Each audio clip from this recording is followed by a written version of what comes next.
Something seriously wrong inside Downing Street. One by one, Keir Starmer's top advisors are walking out, and tonight, two of his most trusted aides have just quit at the same time. After months of chaos, reshuffles, and resignations, it looks like Starmer's government is falling apart from the inside. Stay tuned, because this might be the clearest sign yet that his collapse is accelerating. But first, hit the like button and subscribe to the channel for more. It's getting worse for Keir Starmer. Two more senior aides have just walked out of Downing Street, and this time it's people who actually helped build his premiership from the ground up. Munira Lula and Karis Roberts have both quit as policy advisors to the Prime Minister. Yet another double blow in what's fast becoming a full-scale exodus from number 10. According to reports, Lula was one of Starmer's longest-serving aides, originally poached from Angela Rayner's office back in 2022. She was in charge of policy around equality, women's issues, sport and culture.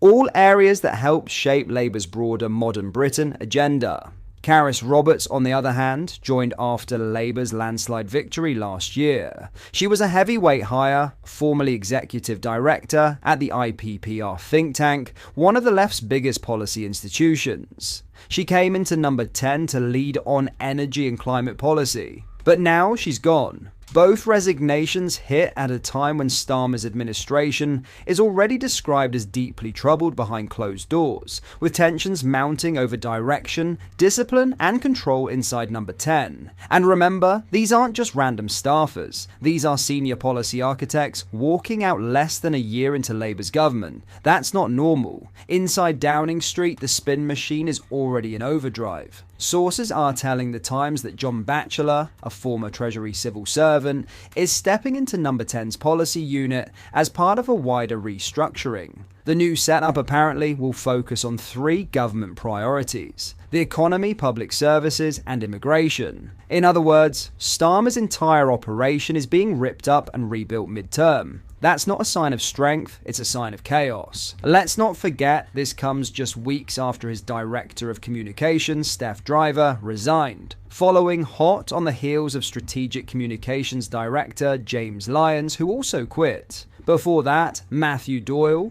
another communications chief, stepped down back in March. That's three senior comms directors gone in under a year. When your policy team and your comms team are both collapsing, you've got a government in crisis. And it gets worse. At the start of this month, Starmer launched what was supposed to be a major reshuffle designed to project strength and control, but instead, it sent shockwaves through his own ranks. Angela Rayner resigned, forcing Starmer to appoint David Lammy as interim deputy prime minister. Yes, interim, meaning it's still temporary. Yvette Cooper was moved to Foreign Secretary, Shabana Mahmood became Home Secretary, and Lammy also took over as Justice Secretary. Meanwhile, Lucy Powell was sacked as leader of the House of Commons, and Ian Murray was booted out as Scotland Secretary. Pat McFadden was promoted to work and pensions, while Liz Kendall got moved into a new tech secretary role.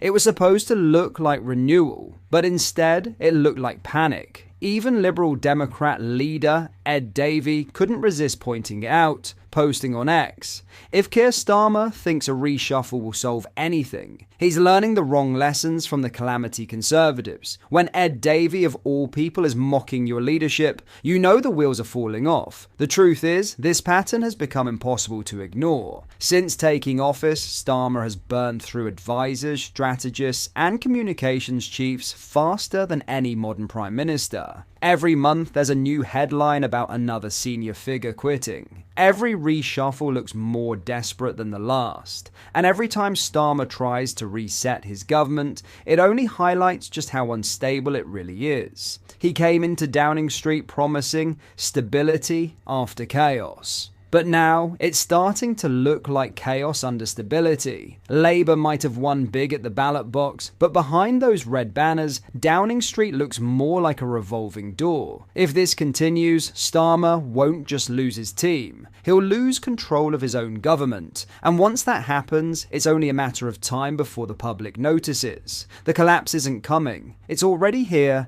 and it's accelerating. In other news, Richard Tice has launched a scathing attack on the United Nations Nations, claiming we are being misled about the true extent of the famine in Gaza, and accusing the organization of lying about the international humanitarian situation.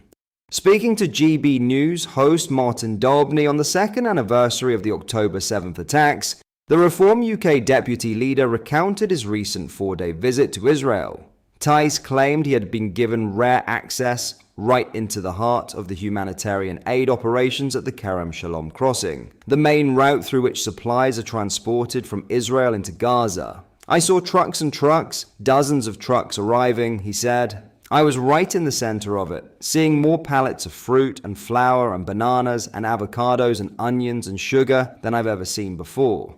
Describing what he witnessed at the site, he added, I saw Palestinian forklift trucks and forklift truck drivers unloading them onto the distribution lorries that go across the border, moving at great speed. I spoke to 2 very senior people involved in the logistics exercise of this, and there are hundreds of trucks going across every day. And do you know what I learned? It's the UN trucks, primarily from UNRWA, that are the slowest to get distributed.